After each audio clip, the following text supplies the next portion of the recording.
Does how you tee the ball up matter? Yes, but only 100% of the time.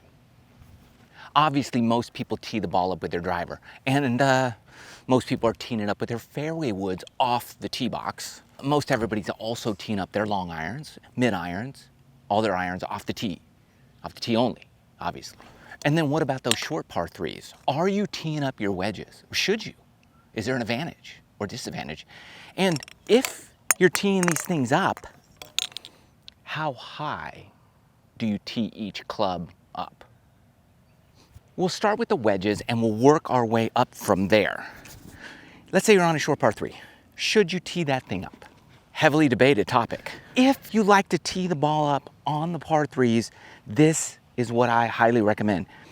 You put that tee right there between your fingers like so, and the ball. I mean, you put it down and you want to go in the earth. I mean, all the way. I only want that tee out of the ground, like a tiny little bit right there. Where it goes from wide to narrow, you should start getting the wide part in the earth. I mean, we want the grass touching that ball a little bit. That's how I do it right there with all my wedges. This is where I would go if you're using a tee on the tee box. What's great about this is that I get to look down here and see, is my divot in front of that ball, right on the ball, or is it behind the tee? Luckily, for me in this case, it's way in front of the tee. That's a good thing. It helps me build confidence. So that's one of the main reasons I use a tee with my wedges, is find out where I'm striking the ball. Now, a lot of people don't like the tee on a par three with a short iron, with a wedge. I got you. And I don't blame you, because you're never hitting a wedge on a tee the rest of the round. So why start on the tee box? I use a tee because, like we said, we want to see where the ball contact is. Two, if I don't use a tee on the par three, just mentally, I'm thinking about the fact I'm not using a tee when I could use a tee. And so I don't want to mess with my mental stability out there on the golf course. So that's another reason why I do it.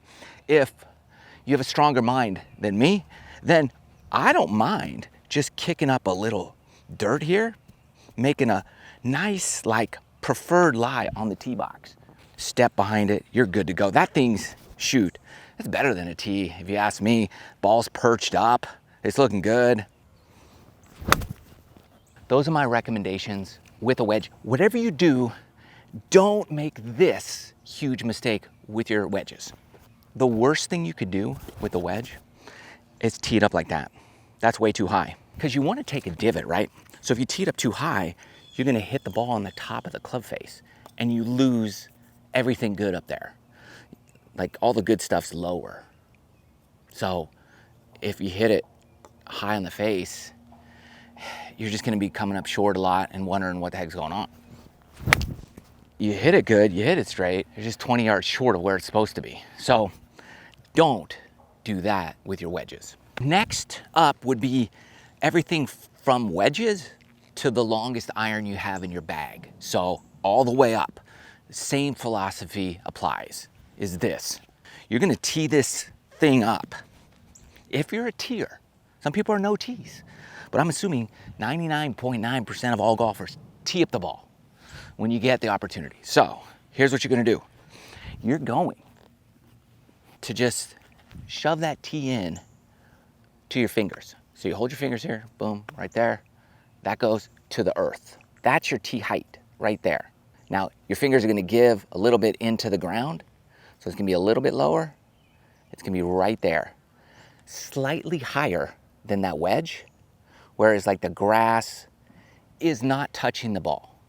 What I'm going for here is just making sure everything's visually perfect and that I'm giving myself the maximum opportunity for success. If I brush the grass or if I take a divot, everything's great. The biggest mistake to avoid with irons, all the way up to long irons, is this. You never want to tee up that long iron too high. Too high is death.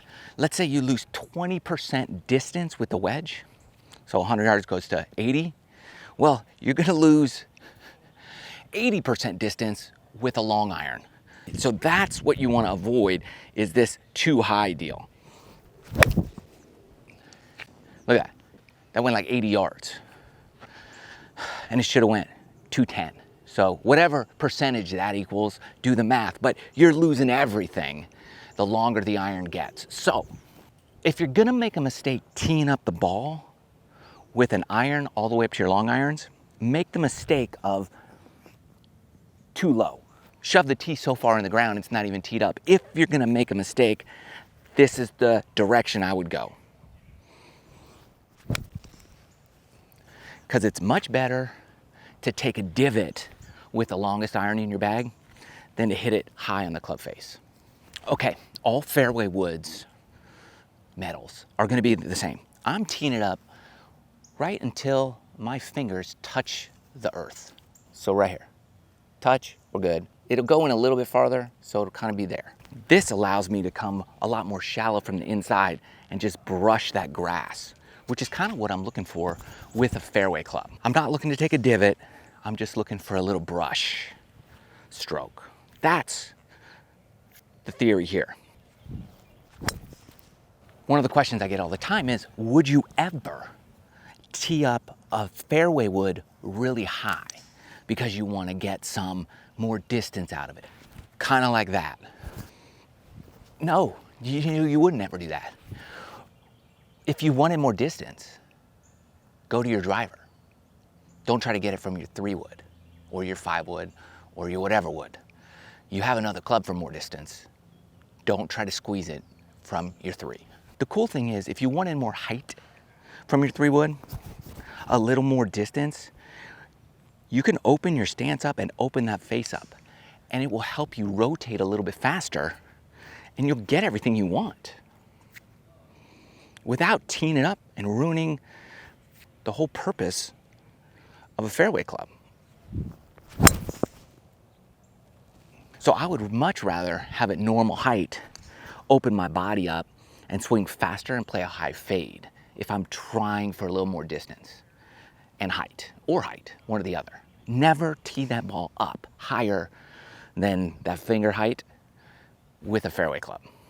Last but certainly not least is the driver. How high should you tee up your driver? Or should you even tee it up?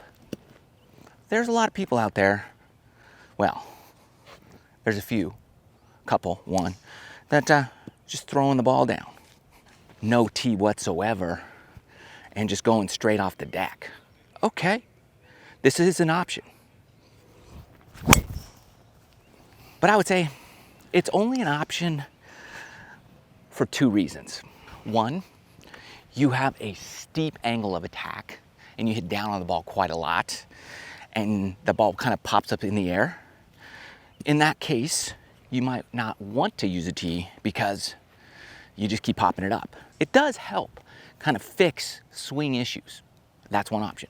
And the only other option I would use it for is if I'm in the fairway and there's a lot of wind and I want to keep it low and run it as far as possible, like at a links course or something. And I just want this straight low runner. Then I'll use it, but it's not really on the tee box. So it doesn't really count for this video. So on the tee box, I'm going to tee it with the driver. 99.999% of everyone. This is what you do. The conventional teaching has been that half the ball come above the top edge of the driver because you want a little ascending blow. You want to hit up on the ball a little bit, and if you tee it up too low and you come up, you would hit the center of the ball. So you don't want to do that. That's the theory behind teeing it up so half the ball is above the top of the club. So that's how much you want to come up on your swing. That feels good to me right there. And that's the conventional method. If you want more distance or you want to hit it high, then I would go a little higher. How high? Well, it depends how much you come up on the ball. Everybody's different. People who can't hit it off a tee and hit it off the deck, usually hit down on the ball, or they got a super shallow angle of attack so that club is on the ground for a long period of time. So if they did that, they would just either come right under the ball or hit the top too high on the club face, thus ruining everything. But if you're able to get an ascending blow, upward angle of attack, 4, 5, 6 degrees, then and you really want to get maximum distance, then I'm going to get more than half the ball is above the club face. And I'm really trying to hit up on the ball here as much as I can, because I'm trying to get a lot of height here, downwind, that type of thing. Just remember, the higher you go, the more time that ball's in the air. And if you spray it and you miss it, it's going to be in the air going the wrong direction for longer. And that's bad. When you miss hit it, you want that sucker on the ground as fast as possible.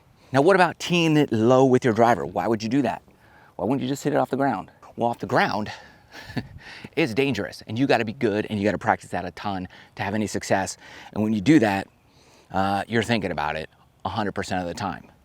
So I would much rather, if heavy headwind, a lot of danger, I'm just trying to get this as far as I can, as safely as possible, for whatever reasons. Trouble either way, tons of headwind. I'm teeing that low. Literally, none of the ball is above the club. That's how low I go. So this would be teed up basically like this. And I don't care about distance. I care about finding a fair way and keeping the ball out of trouble. Good luck to you. See which one works the best, and let me know in the comments below.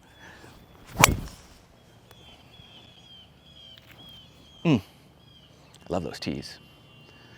Peace out. Love you guys. See you next time.